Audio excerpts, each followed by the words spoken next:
시청자 여러분 안녕하셨습니까? 주님과 함께 5분 묵상의 시간을 갖겠습니다. 오늘은 사무엘하 3장 말씀을 묵상합니다. 본문의 말씀은 초반에서 언급된 다윗 아들의 출생 기사는 다윗가의 강성함을 보여주려는 의도에서 소개되고 있습니다. 헤브론에서 낳은 다윗의 6 아들은 사울의 집에 대한 다윗 집안의 강성함을 보여주는 증거로 제시되고 있습니다. 다윗이 일부 다처제의 풍습을 따른 것은 성경의 가르침과는 어긋나지만 당시 사회의 일반적인 통념을 받아들인 것입니다.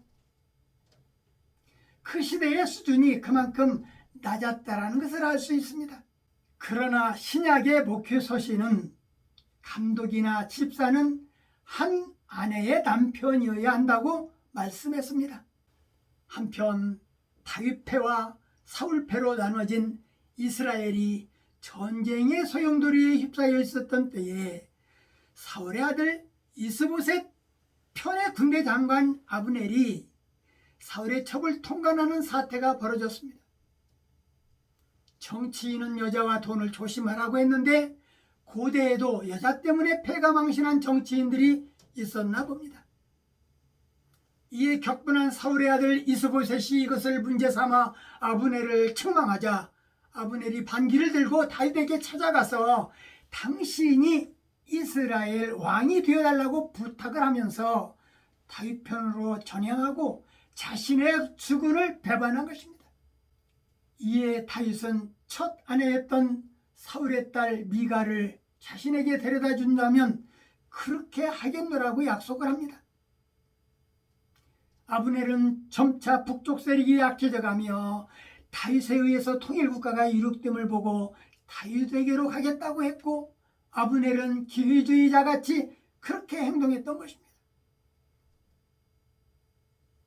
아브넬은 이스라엘 장로들과 베냐민 지파와 의견을 교환한 후에 사울 왕가의 판도를 다윗에게 양도하겠다고 말을 한 것입니다. 다윗은 아브넬을 위하여 큰 잔치를 하고 헤어졌는데 마침 요압 장군이 이 소식을 듣고 적군의 장군을 죽이지 않고 돌려보낸 사실과 아브넬은 자신의 동생인 아사엘을 죽인 자신의 원수임을 상기시키고 길 떠난 아브넬을 뒤쫓아가 죽였습니다. 동생을 죽인 일로 불만을 품고 있던 요압은 아브넬을 은밀히 헤브론으로 데려와서 살해한 것입니다. 이것은 동생 아사엘의 복수를 하려는 것과 그가 자신의 경쟁자로 부상할 것을 염려하여 취한 행동이었습니다.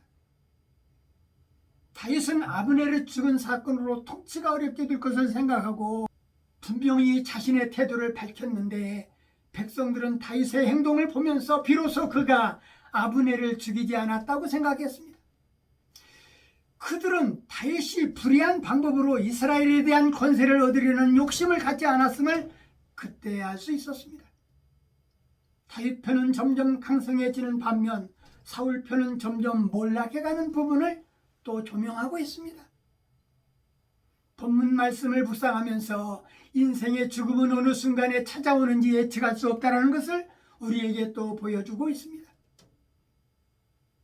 다윗 왕의 영성한 대접을 받은 아브넬이 요압 장군의 손에 죽임을 당하리라 상상을 못했을 것입니다. 이 사실을 다윗이 알고 아브넬의 죽음을 애석하게 생각하면서 요압의 가정에 팩탁병과 문둥병과 칼에 죽은 자나 양심이 푹절한 자가 끊어지지 않을 것이라고 저주를 하고 있습니다. 참으로 복잡단단한 인간사의 단면을 본문은 우리에게 보여주고 있습니다. 인생의 죽음은 그날이 속히 오는 것입니다. 누구에게나 그날은 찾아오는 것입니다. 하나님 앞에서 계산하는 날입니다. 인생의 죽음은 누구도 피해갈 수 없다는 사실입니다. 이 땅을 떠날 날이 멀지 않았음을 우리는 항상 잊지 않고 주님 앞에 아름답게 설 수 있는 준비하는 자들이 다 되어야 할 것입니다. 오늘 말씀 여기까지입니다. 시청해 주셔서 대단히 감사합니다. 내일 다시 뵙겠습니다. 안녕히 계십시오.